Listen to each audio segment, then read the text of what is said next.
In northwestern Pakistan, 2 students were injured by gunfire when rival demonstrations at a university erupted into violence. The protests in the city of Banu concern the sale of university property. RFE, Voice of America, and the BBC have been criticized by the head of the media arm for Azerbaijan's Central Election Commission, who expressed concern over what he called propaganda in their presidential campaign coverage. Earlier, the ruling New Azerbaijan Party sent a letter to the commission calling RFE's Azerbaijani service coverage illegal because it is foreign-financed.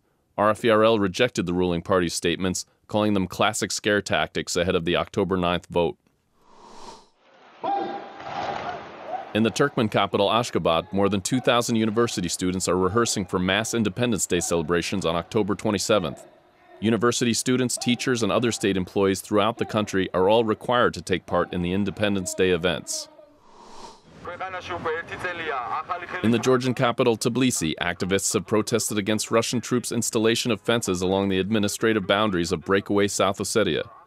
Georgians living near the boundary of South Ossetia say the border has moved deeper into Georgian territory and that they're cut off from their own land. In the Kyrgyz capital Bishkek, an explosion struck a small furniture factory, killing 2 employees. Police are investigating allegations that an employee involved in a financial dispute used a grenade to attack the factory. In Russia, scientists continued protesting the government's plans to reform the Academy of Sciences. Activists in Moscow staged a protest outside the upper chamber of the Russian parliament as it passed legislation that gives control over research institutions to a federal government agency. In Kazakhstan, thousands of residents of Almaty are taking part in an earthquake safety drill. The former capital city is in a seismically active zone and experiences several earthquakes each year. In the western Afghan city of Herat, the Provincial High Peace Council has opened an art exhibition with the goal of encouraging peace and reconciliation. The paintings and photographs on display address Afghan suffering during years of war and their hopes for a better future.